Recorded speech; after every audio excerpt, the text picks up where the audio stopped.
things you can try to do to prevent them is identify the triggers and avoid them. Common triggers for migraines include stress, smoke, hunger, sleep issues, certain trigger foods like chocolate, cheese, and alcohol, your menstrual cycle, or certain weather patterns.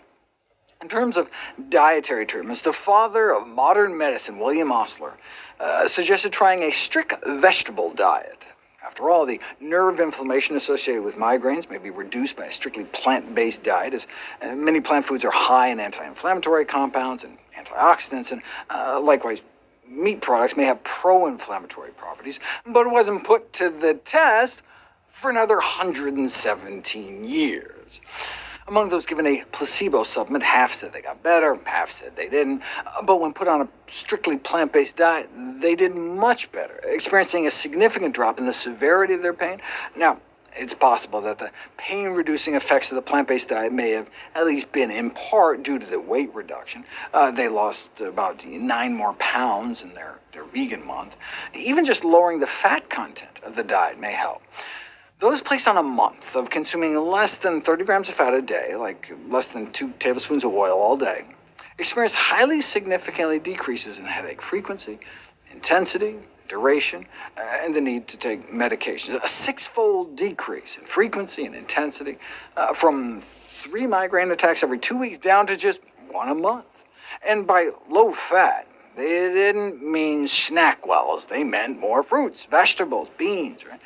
Before the food industry co-opted and corrupted the term, eating low fat meant like eating an apple, not Apple Jacks. Now, this is a really low-fat diet, like 10% fat for someone eating 2,500 calories a day. What about just less than 20% fat compared to a more normal but still relatively lower-fat diet than average? Same significant drops in headache frequency and severity, including a 5-fold drop in attacks of severe pain.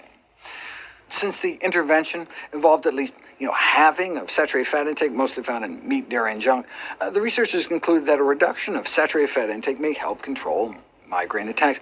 But it's not necessarily something they're getting less of. There are compounds present in live green real veggies that might bind to a migraine-triggering peptide known as CGRP.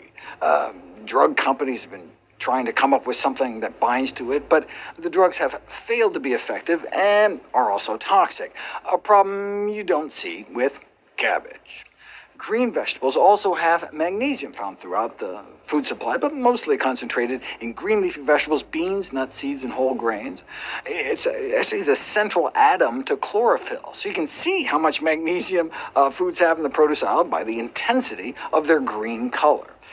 Magnesium supplements do not appear to decrease migraine severity, but may reduce the number of attacks you get in the first place. You can ask your doctor about starting 600 milligrams of magnesium dicitrate every day, but note, magnesium supplements can cause adverse effects such as diarrhea, so I recommend getting it in the way nature intended.